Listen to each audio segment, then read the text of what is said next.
Well, I'm back, and I want to start by saying I know that you share my feeling that these presentations today are filled with hope, and that is what these symposiums are for, is to uh, connect with people who are living with melanoma and let them know that these are days when sometimes you will hear researchers actually use the word cure, which is amazing, and certainly is not a word that they would have used maybe even 5 years ago. So what I want to do is tell you a little bit about AIM at Melanoma and our journey and our intention to partner with you while you are going through your treatment journey. For those of you who don't know, AIM at Melanoma was founded 19 years ago by Val Guild when she lost her precious daughter, Charlie, at the age of 26 to melanoma.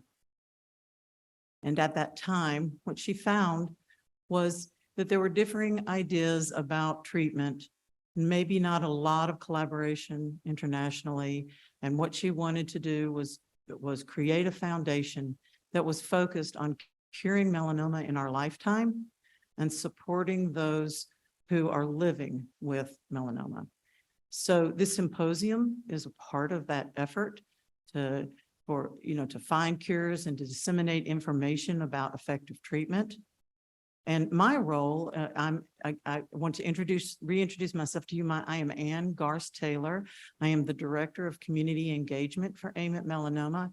My role is connecting you to the information that AIM at Melanoma has put together, resources that we hope will help you through your journey. I want to introduce you to our organization and our website. We have a wonderful website that is filled with relevant information and current information. It is important to us that you have the information that you need and that you don't have to search the internet for conflicting information.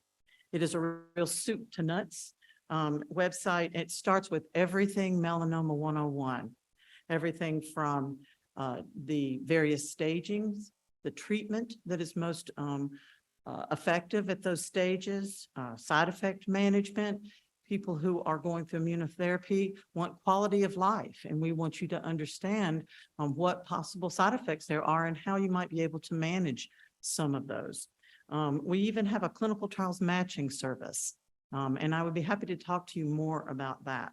Now, if you go online and you do not find the answer to your question, we have an absolutely wonderful program called Talk to a Medical Expert. We have a PA, Melissa Wilson. She works with Dr. John Kirkwood through UPMC, and she will take your questions. We have a form online you fill out, and she will answer questions for you. Now, is she there to alter your plan of care? She is not. She is there to help you understand things like perhaps a question about your pathology report you didn't understand, or why a test is the next stage for you, those kinds of things. She's been doing that for our organization for about 2 years now, and as a result of that, there are what I would call most frequently asked questions. So what we ask her to do is to put together a webinar series. And so if you look up here, you'll see that she now has a webinar series called From the Clinic to the Living Room. And so these are topics taken from those questions that she gets again and again through the website. And I want to give you an example of a couple was, she did one recently on questions she's gotten about the cancer vaccine. And if you haven't heard about that, I think we now have a question for the follow-up question and answer period. In addition to that, we have a podcast. Our panelists today, our patient panelists, are a perfect example of that. Not everything that you discuss clinically with your oncologist is what is impacting your life. You have questions about anxiety, diet, exercise, getting along with your family and friends. What do you do about work circumstances? Things like that. And so Dr. Ray Liu, who is with Kaiser Permanente, has a podcast that we do every month on the various ways in which cancer impacts not just you, but your caregivers and everyone that you love. We, in addition to all of this information, the other thing that people want to talk to us about is connection. How can I connect with the melanoma community, with people who really understand what I'm going through? We have a program called Peer Connect. It is a peer-to-peer program where we take someone who has completed their journey. They either have no evidence of disease or they're in a stable condition, and we pair them with someone who is newly diagnosed so that they have an empathetic ear, someone to talk to. These are not clinical questions. These are questions about living with melanoma. And if you are interested in being connected with that, then I will be here afterwards, and I will be happy to send you more information about our Peer Connect program. The other thing that is an example of community is this symposium. I was talking with Bonnie earlier, and we shared that with each other, that being in this room together is an opportunity to be with, to be in community and be with other people who care about melanoma, care about treatment, and care about eradicating melanoma. So here we are together. Another way to do that is to be a part of one of our walks. I am not an expert on that, but I'm going to introduce you to some experts. I have with me today the family of Dead Lupin. She is our melanoma walk, our Steps Against Melanoma walk coordinator here in Wisconsin. And I want you to hear from her family about that opportunity to be a part of an event that raises awareness and furthers the cause of curing melanoma. So I want to introduce you, please, to Nicole Merriman and Bridget Schrader, and two of the cutest little melanoma advocates you ever saw.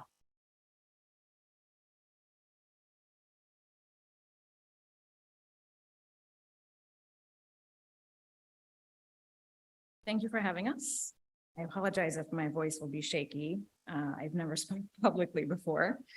We wanted to start by sharing a little of our sister's story. This is our sister Erica, pictured here with her sweet son, Houston.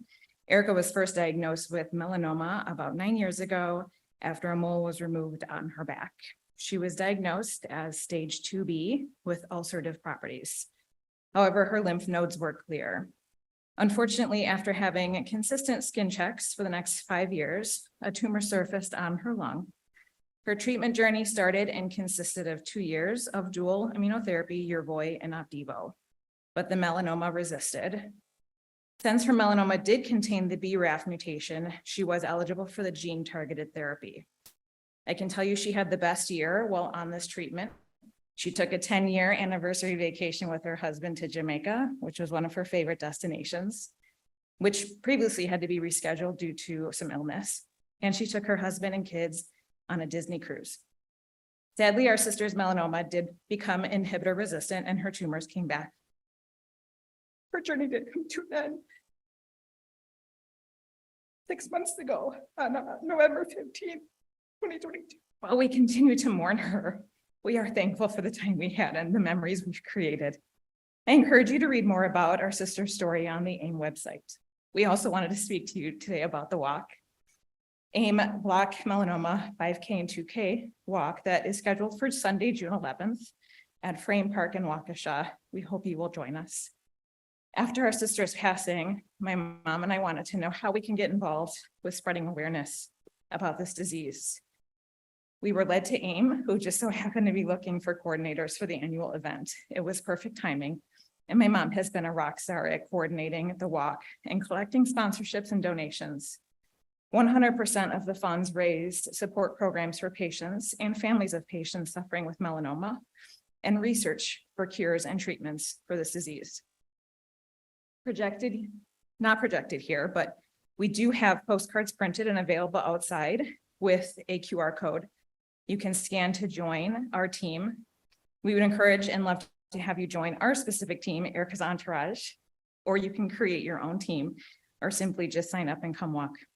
Not only is this a great way to raise funds, but it helps bring awareness and educate others on this disease. We are grateful to share our story with you. Bridget and I will be available after the event today to talk or answer any questions you may have about Erica's journey. Before we go, we do want to say hello to our amazing mother, Deb. She has made it her mission to team up with AIM and raise as much awareness to others as possible. She couldn't be here today because she's down in Huntsville, Alabama, where our sister lived. She is celebrating our sweet nephew's birthday, which just so happens to be today. Happy 9th birthday, Houston. We love you. Thank you for your time. And now we'll hand it back over to Dr. Albertini for the Q&A.